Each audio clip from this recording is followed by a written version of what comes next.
The state of Ohio has some mixed messaging. Their slogan is the heart of it all, or find it here. I guess it's both.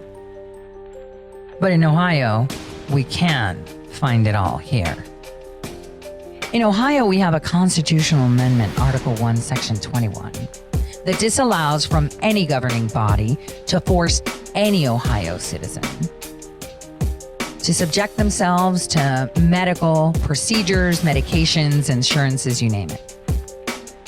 The Ohio Constitution was disregarded by the governor and all other executive officers, including the Supreme Court of Ohio. Ohio was the first state in U.S. history to be caught rigging elections on electronic machines. Ohio was the first state to have a Secretary of State that created a partnership with the World Economic Forum for Jobs Ohio. And Ohio is on track to be the first state to deploy internet-based elections. Cleveland is hailed as the first 15-minute city in America. Agenda 2030 is here. Find it here in Ohio, an alleged red state. In democracies, wars are a result of lies. And why one might think that that should lead us to a state of despair, it should lead us also to an optimistic understanding. Because if wars can be started by lies, peace can be started by truth. Rigged elections depict the death of a nation. To sustain the falsities as truth, those that rig the elections propagate disinformation, manipulate public opinion, and punish those that speak up. These activities damage the credibility of critical institutions, including the media, judiciary, law enforcement, and electoral bodies. A weakened institutional framework can lead to chaos, making it difficult for a nation to function effectively and, in turn, destabilizes a nation.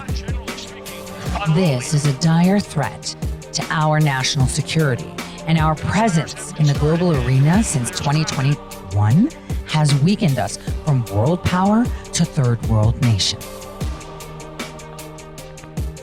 GEMS, Global Election Management System, is a weapon of mass destruction created with our tax dollars in the United States of America. Julian Assange has been in prison and he is facing a dire fate if extradited.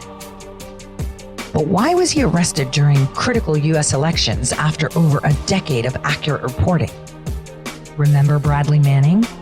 He shared information of war crimes. What happened to him? His name is now Chelsea Manning. Thank you. Enough said. Let's not forget, under the Obama-Biden administration, Hillary Clinton proposed to kill a journalist for providing evidence of war crimes. She called for a drone strike on Julian Assange. Why?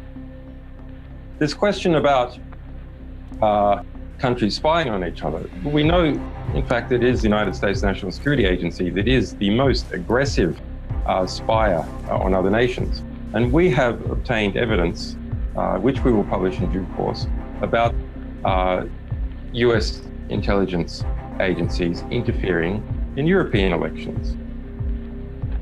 If our past administrations have employed such weapons of mass destruction to conquer, manipulate, and subjugate other countries for decades, one must recognize the potential for those in power to turn such methods against their own. Insurrectionists, domestic terrorists. Ohio, 2004.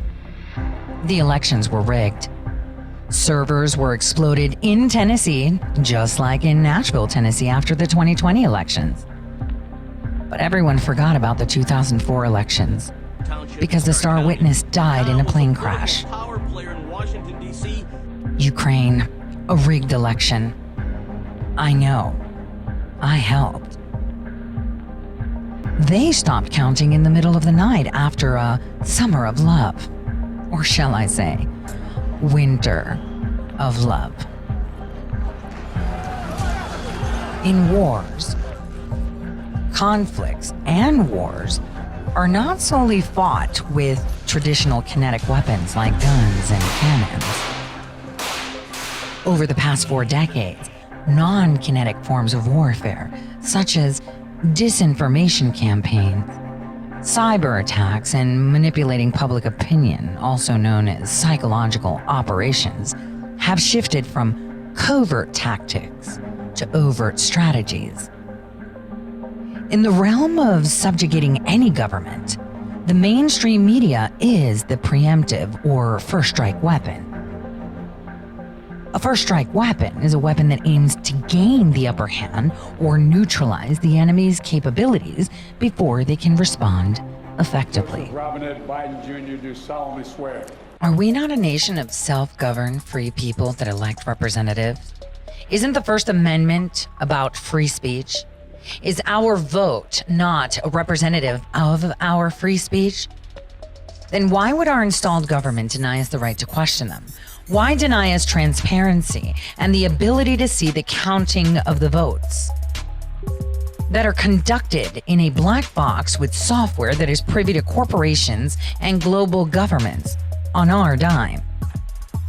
When you are disallowed to question those that you have elected, you suddenly realize they have been selected and invisible chains bind you. This is not a matter of left or right. It is a matter of freedom and slavery. In 2023, instead of whips and chains, they wield taxes as tools, surveilling our language and thoughts, controlling our well-being and economic sustenance, telling us we will own nothing and be happy, passing state laws making liquefying human remains for fertilizer legal, all while covertly aiming to cull the population. It's terrifying. Our founding fathers penned the Second Amendment second for a reason, to defend the First Amendment. We demonstrate the First Amendment every year in the form of our vote. When you can't prove a machine is miscounting votes or can't prove it is counting them accurately, then why are we using it? Isn't our constitutionally protected right to voice our opinions and grievances not the foundation of our nation? In the age of information, ignorance is a choice. But we are in the age of disinformation, therefore demanding transparency from those with arbitrary power is necessary.